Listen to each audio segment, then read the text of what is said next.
Late-night talk shows are returning after a 5-month absence brought on by the Hollywood writers' strike, while actors will begin talks that could end their own long work walk-off.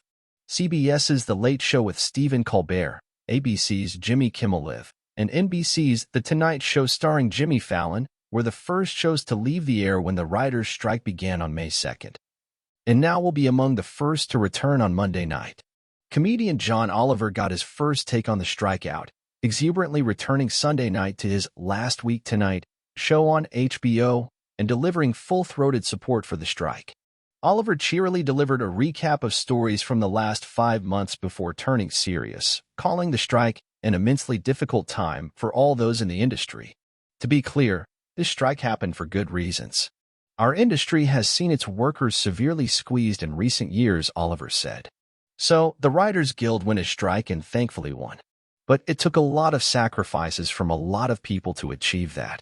I am also furious that it took the studios 148 days to achieve a deal they could have offered on day #1, Oliver said.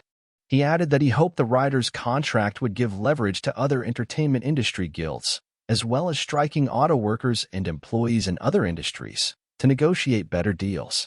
Warner Brothers Discovery, which owns HBO, is among the studios on the other side of the table in the writers' and actors' strikes. Network late-night hosts will have their returns later Monday.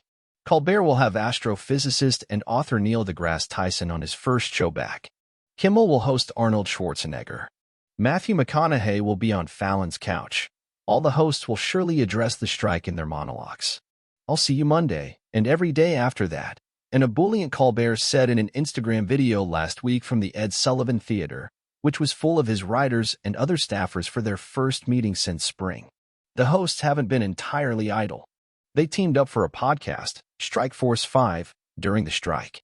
The writers were allowed to return to work last week after the Writers Guild of America reached an agreement on a 3-year contract with an alliance of the industry's biggest studios, streaming services, and production companies. Union leaders touted the deal as a clear win on issues including pay, size of staffs, and the use of artificial intelligence that made the months off worth it. The writers themselves will vote on the contract in a week of balloting that begins Monday.